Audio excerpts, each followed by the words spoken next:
Tembok Besar Cina, sebuah mahakarya yang membentang lebih dari 21.000 kilometer.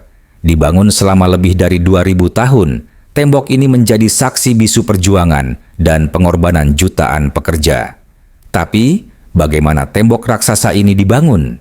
Sejarahnya dimulai pada abad ke-7 sebelum Masehi, ketika kerajaan-kerajaan kecil di Cina membangun tembok-tembok pertahanan untuk melindungi wilayah mereka dari serangan bangsa nomaden.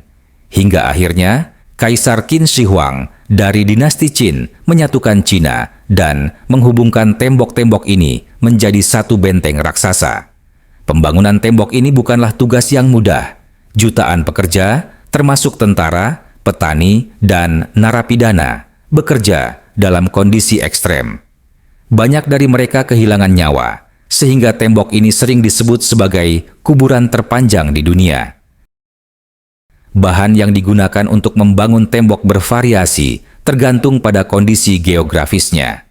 Di pegunungan, mereka menggunakan batu besar yang diambil langsung dari gunung. Di dataran rendah, bata dan batu kapur digunakan dengan perekat khusus berbahan nasi ketan, yang membuatnya lebih tahan lama dan kuat.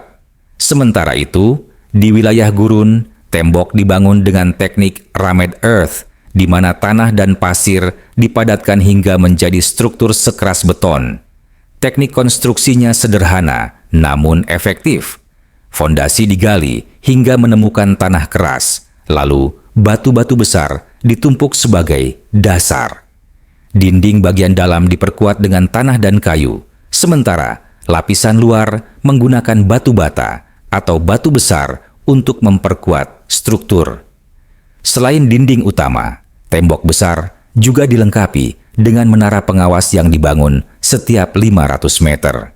Menara-menara ini berfungsi sebagai sistem komunikasi militer. Jika musuh terdeteksi, sinyal berupa asap di siang hari dan api di malam hari akan dikirim dari satu menara ke menara lainnya, memperingatkan pasukan di sepanjang tembok.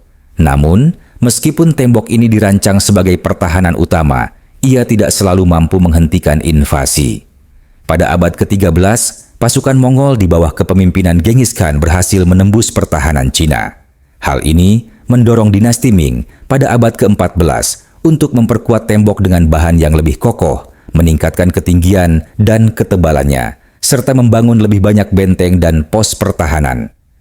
Hari ini, tembok besar Cina tidak lagi menjadi benteng militer, tetapi menjadi salah satu simbol terbesar peradaban Cina.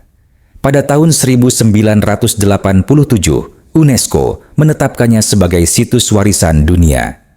Dibangun dengan keringat dan pengorbanan, tembok besar Cina bukan hanya sebuah dinding, tetapi juga bukti kehebatan manusia dalam menghadapi tantangan alam dan sejarah. Warisan yang terus berdiri, menembus zaman, dan menginspirasi dunia.